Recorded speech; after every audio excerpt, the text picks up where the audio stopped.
Hello friends and welcome back to study gist with Shivam. So एक all new series हम launch कर रहे हैं हमारे चैनल पे, that is your mains answer writing program. सो ये एक नया इनिशिएटिव हमारे चैनल पे जो है स्टार्ट होने जा रहा है एंड जिसका मैंने कल अपने टेलीग्राम चैनल पर जो है अपडेट आपको दिया था। मैंने आप लोगों से जो है एक पोल कंडक्ट कराया था और मैंने पूछा था कि मेंस आंसर राइटिंग प्रोग्राम आप लोग चाहते हैं या नहीं चाहते हैं, तो आप लोगों ने बहुत अच्छा रिस्पांस दिया। तो more than 95% student said that they want a mains answer writing program. So उसी के लिए जो है हमने कल से ही हमने अपनी मेंस आंसर राइटिंग प्रोग्राम की जो है स्टार्ट कर दी। एंड कल मैंने आपको टेस्ट नंबर 1 दिया था और स्टार्टिंग में हम जो है एंशिएंट इंडिया से हम स्टार्ट कर रहे हैं।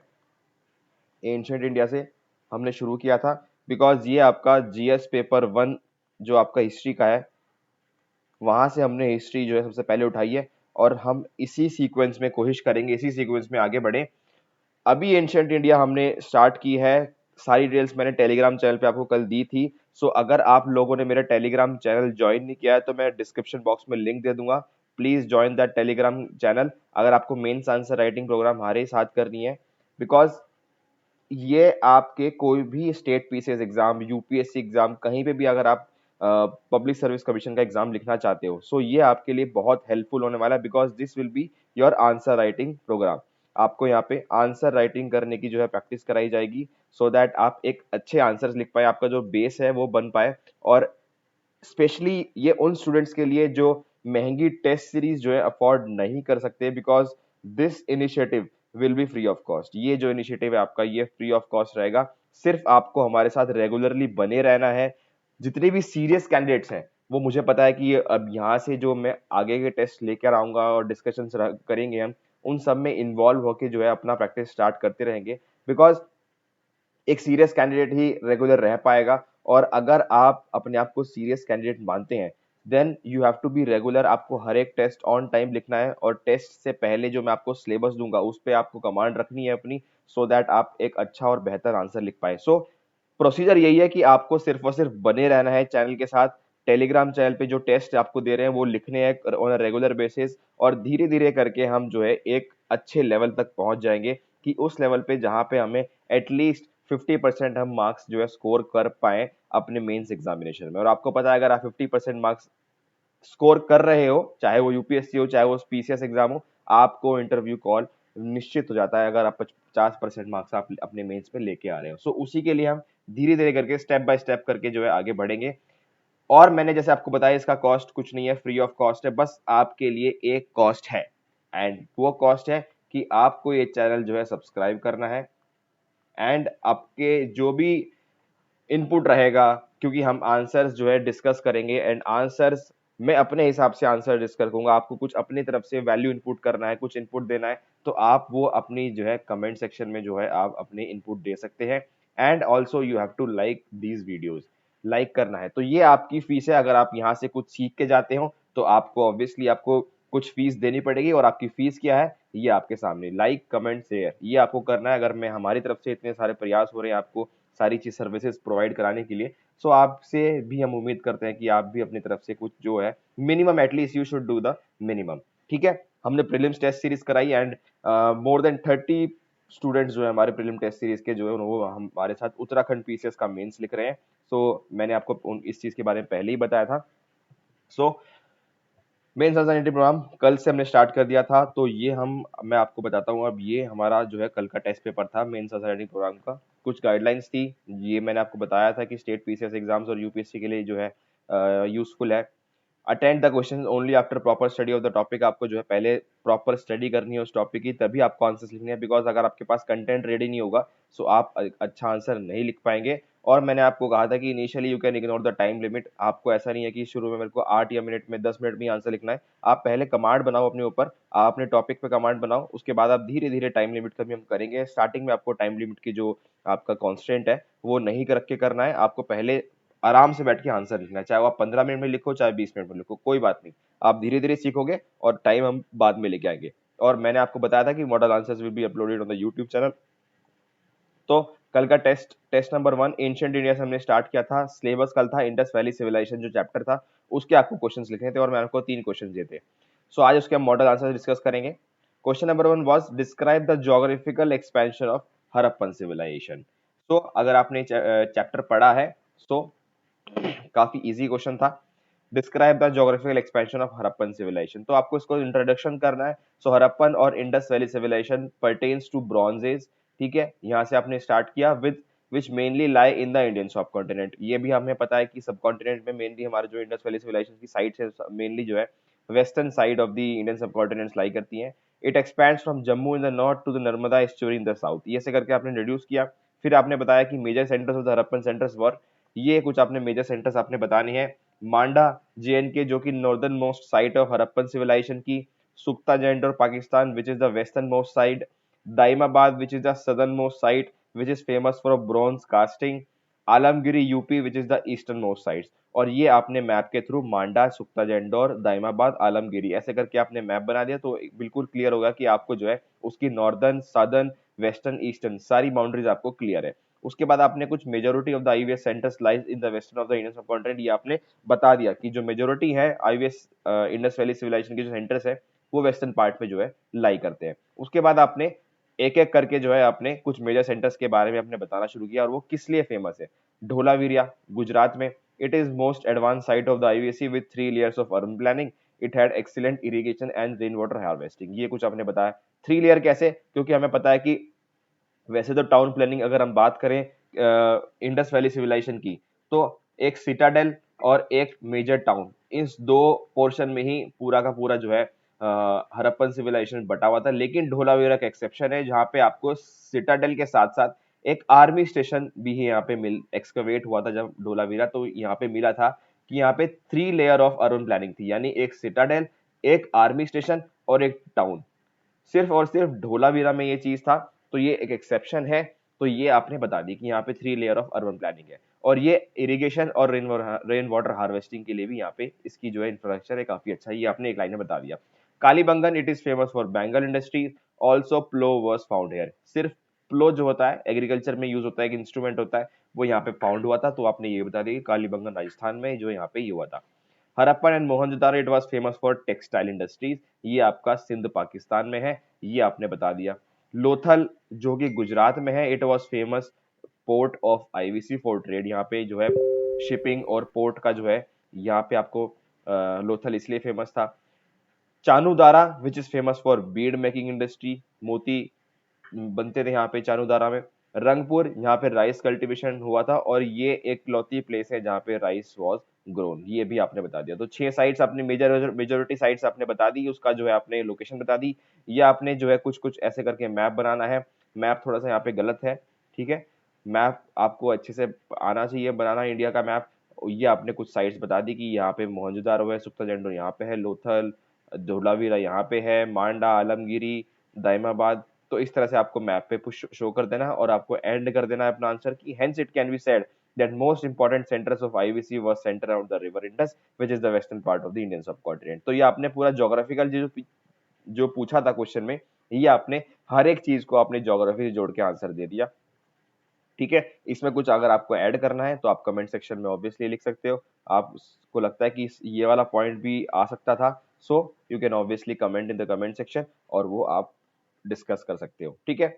Next question was how are the Harappan cities planned, describe their distinctive feature. Again town planning की बात की गई यहाँ पे, कि आपको बताना है इस क्वेश्चन में कि टाउन जो है वो हड़प्पन सिविलाइजेशन के कैसे थे। तो स्टार्ट करना है, हड़प्पन और Indus valley civilisation is regarded as the most advance period of ancient India despite being a bronze age period. Bronze age period था लेकिन तब भी एक बहुत एडवांस साइट थी। This can be inferred by the excavated sites such as Mohenjodaro, Lothal, Dholavira, Kalibangan, ये बताया जा सकता है। तो ये आपने ऐसे तरह से इंट्रोडक्शन कर दिया। इसको और बेहतर इंट्रोड्यूस कर सकते थे हम, किस तरह से, हमको ये दो पॉइंट भी लिख सकते हैं। कौन से पॉइंट? फर्स्ट अर्बन सिविलाइजेशन है इन इंडियन सबकॉन्टिनेंट, आप इसको ऐसे इंट्रोड्यूस कर सकते हो हड़प्पन सिविलाइजेशन को कि it was the first urban civilisation in Indian subcontinent. और आप क्या ऐड कर सकते हो कि it was the world first phase of globalisation, through extensive trade with ancient civilisation. It was the world first phase of globalisation through extensive trade with ancient civilisation. ये आप दो सेंटेंस है, अगर आप ऐड करना चाहते हो ऐड कर सकते हो, ये आपका इंट्रोडक्शन बन जाएगा। Harappan cities were well planned and due to its planning structure, this period got most attention. Town planning की अगर हम डिस्टिंक्टिंग फीचर है जो वो हम एक एक करके बात करेंगे। हमने बताया कि हर एक रोड जो है 90 एंगल पे जो है क्रॉस करती थी, which is making a rectangular blocks. ये हमने कुछ ब्लॉक्स करके जो है अपना टाउन प्लानिंग सिटाडेल इस तरह से हुआ करता था, which is on appraised platform. ये हमने डायग्राम बनाया और आपको पहले बता दिया कि it was a basically 90 angle पे जो है रोड जो है कट करती थी। सेकंड पॉइंट है कि it had a proper drainage system. हमने ड्रेनेज सिस्टम की बात कर दी कि हेल्थ एंड हाइजीन का काफी ध्यान रखा जाता था and the drainage were covered with stone slabs और बर्न ब्रिक्स। ड्रेनेज सिस्टम के बाद हमने यूज ऑफ बर्न ब्रिक्स जो है यहाँ पे हड़प्पन सिविलाइजेशन में बहुत एक मेजर फीचर है, क्योंकि ये जो चीज है मेसोपोटामिया वेस्टर्न सिविलाइजेशन में वहाँ पे भी सिर्फ ड्राई ब्रिक्स ही यूज होती थी, तो ये एक अच्छा फीचर है आईवीसी का। उसके बाद ग्रेट बाथ एंड मोहनजोदारो एक बहुत डिस्टिंक्टिव फीचर है हड़प्पन कल्चर का, जहाँ पे चेंजिंग रूम्स के साथ साथ बालकनी और वाटर जो है वेल से ड्रॉन होता था, तो ये भी एक बहुत मेजर पार्ट है टाउन प्लानिंग का इंडस वैली सिविलाइजेशन के अंदर। उसके बाद ग्रेनरीज वर अ डिस्टिंक्टिव फीचर। ग्रेनरीज जहाँ पे आपका सरप्लस एग्रीकल्चर प्रोड्यूस जो है स्टोर होता था, ये एक बहुत मेजर चीज है इंडस वैली सिविलाइजेशन का। उसके बाद gypsum was also used beneath drainage water. Gypsum जो है जो ग्राउंड लेवल वाटर था उसको साफ करने के लिए जिप्सम जो है यूज किया जाता था, तो आपने ये बता दिया। उसके बाद town was divided into majorly two parts, that is citadel and main town, where citadel was a certain height and the administration center of IVC। ये आपने बता दिया कि मेजरली दो भागों में डिवाइड था, एक तो सिटाडेल और मेन टाउन। इसको आप ऐसे भी लिख सकते हो अपर, इसको आप ऐसे भी लिख सकते हो अपर टाउन में जो है आपका सिटाडेल था, जहाँ पे बेसिकली एडमिनिस्ट्रेशन सीट थी ये, और लोअर टाउन में जो है आपका मेन टाउन था। आप इसको ऐसे लिख सकते हो मेन टाउन। और आपको मैंने बताया था कि ढोलावीरा इज द एक्सेप्शन। ढोलावीरे में जो है आपके तीन तरह की प्लानिंग मिलती है, जहाँ पे आपका सिटाडेल, आर्मी स्टेशन और मेन टाउन, ये तीन चीजें आपको ढोलावीरे मिलती है। और आपको एंड कर देना, hence it can be infected that inferred that so much planning was put to build Harappan cities which is appreciable being a bronze age period. It had unique features such as urban system which continue to till date। आपको एक ये line जो है बहुत अच्छी डालनी है, कैसे? It had unique feature. Urban system का जो उसके पास यूनिक फीचर था वो आज भी हम अपनी टाउन प्लानिंग में इंक्लूड करते हैं। तो आपने बता दिया कि कैसे वो पीरियड आज के टाइम में यूज हो रहा है, और ये आपने डायग्राम बनाया किसका? ग्रेट बाथ का। ग्रेट बाथ एट मोहनजोदारो, उसका आपने ये जो है डायग्राम बना दिया। ये आपकी स्टेयर्स है, नॉर्थ साउथ है, पानी है, यहाँ पे साइड में रूम्स थे, ये बालकनीज थी, गैलरीज, और ये स्टेयर्स हैं। आपने इस तरह से डायग्राम बना दिया, और डायग्राम जब भी आप बनाओगे तो आप समझ लो कि आपके आधे नंबर तो एटलीस्ट बढ़ रहे हैं। ठीक है, तो इस तरह से आपने आंसर जो है पूरा लिख लिया। मेन चीज है, पॉइंट आपको मिस नहीं करना है, चाहे आप जिप्सम को ऊपर लिखो, ग्रेनरीज को नीचे लिखो, ये वाला पॉइंट ऊपर लिखो, नीचे लिखो, कोई फर्क नहीं पड़ता, ज्यादा फर्क नहीं पड़ता। ठीक है, अनटिल अनलेस आपका सीक्वेंस मैटर करता हो उस क्वेश्चन में, लेकिन हिस्ट्री क्वेश्चन में सीक्वेंस इतना मैटर नहीं करता। तो आपको बस इंश्योर करना है कि आप अपने सारे पॉइंट्स यहाँ पे लिख रहे हो। उसके बाद next question was the Harappan had well established trade links with Indian subcontinent and beyond. मतलब ट्रेड लिंक्स थे इंडियन सबकॉन्टिनेंट के साथ और इंडियन सबकॉन्टिनेंट के बाहर भी। तो आपको स्टार्ट करना है कि Harappan period is regarded as the world first globalisation of trade and people with subcontinent and outside it. Trade और पीपल का जो है मद्देनजर रखते हुए ग्लोबलाइजेशन जो है आप हड़प्पन पीरियड में देख सकते हो, जहाँ पे ट्रेड और पीपल जो है कनेक्टेड थे सब कॉन्टिनेंट के अंदर भी और बाहर भी। Agriculture was the main occupation of the Harappan people and wheat, barley etcetera were produced. Rangpur is the only site where rice was produced. ठीक है, विच प्रोड्यूस राइस। तो कहने का मतलब आपने इंट्रोडक्शन में ऐसे बता दिया कि भाई यहाँ पे जो है एग्रीकल्चर इकोनॉमी थी और प्रोडक्शन जो है इस व्हीट का हो रहा था, राइस का हो रहा था। Cotton was first produce during this period. तो आपने बता दिया कि ये प्रोडक्ट्स है और इन्हीं प्रोडक्ट्स के साथ आप ट्रेड करने वाले हो। तो आपने फिर आखिर आगे बताया कि ट्रेड लिंक्स क्या थे, आउटसाइड क्या थे और इनसाइड क्या थे। आउटसाइड आपने बताया कि Harappan cities traded outside Indian subcontinent as well as within subcontinent. It had trade relation with Mesopotamia, Central Asia, where agriculture commodities was traded. आपने बताया मेसोपोटामिया सेंट्रल एशिया के साथ था और वहां पे क्या ट्रेड होता था? That is your agriculture commodities. उसके बाद Harappan seals are also found from at Dilmun जो कि बहरीन में है, विच डिपिक्ट्स ट्रेड रिलेशन। तो यहाँ पे भी ट्रेड रिलेशन थे, यानी बहरीन के साथ भी ट्रेड रिलेशन थे। कैसे? क्योंकि वहां पे हड़प्पन सील्स पाई गई हैं। Major export items included agriculture items such as wheat, barley, etc. and major import items included gold, silver, etc. तो अगर आपने ज्यादा साइट्स आपको याद नहीं आ रही है, ठीक है, तो आपने यहाँ पे इस पॉइंट में ये बता दिया कि एक्सपोर्ट आइटम्स क्या थे, इंपोर्ट आइटम्स क्या थे, ये आपने यहाँ पे डिस्कस कर दिया, और ये आपने एक मैप बना दिया इंडियन सब कॉन्टिनेंट का विद आउटसाइड, मतलब एक तो इंडियन सब कॉन्टिनेंट का और आप कैसे कनेक्टेड थे आउटसाइड सब कॉन्टिनेंट के साथ।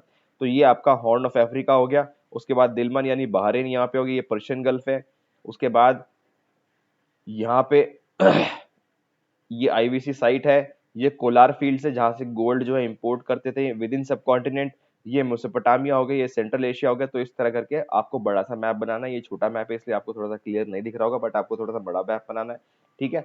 Trade links with in Indian subcontinent, gold was imported from Kolar field in south, procured copper from Ahar culture of Khetri. ये आपने दो चीजें इंपोर्ट कर ली। उसके बाद they produce factories of bangles, bead making, pots, lipstick etcetera in and around subcontinent. आप आपको अगर आंसर एक्सटेंड करना है तो आप बता सकते हो कि बैंगल्स कहाँ पे बनते थे। कालीबंगा में बैंगल्स बनते थे। उसके बाद बीड मेकिंग वाज एट चानूदारो। उसके बाद जो है पॉट्स, लिपस्टिक एक बहुत मेजर आइटम था वहाँ पे जो फैक्ट्रीज के अंदर बनता था। तो इस तरह से आप आंसर जो है अपना एक्सपेंड कर सकते हो। One prominent feature of trade was that coins were not used and barter system was followed. तो ये भी आपने एक पॉइंट बता दिया कि कॉइन्स यूज नहीं होते थे and barter system was followed. And with this आपका जो आंसर है वो खत्म हो जाता है। तो इस तरह से आपको ये तीन आंसर लिखने थे। मेजर आउटलाइन मैंने आपको बता दी। अब आपके ऊपर है आप अपना आंसर कैसे लिखो। तो ये आपने आंसर हमने जो कल का टेस्ट था हमने डिस्कस कर लिया है। आई होप आपको जो है चीजें अच्छी लगी हो। And if you are liking this initiative please like the button of this video. और हम अपने नेक्स्ट टेस्ट में अब मिलेंगे और नेक्स्ट टेस्ट हमारा होगा ऋग्वैदिक पीरियड। ऋग्वैदिक पीरियड तो उसका टेस्ट मैं आज रिलीज कर दूंगा एंड ऐसे ही हम मॉडल आंसर्स उसके डिस्कस करते रहेंगे। So thank you and see you in the next video.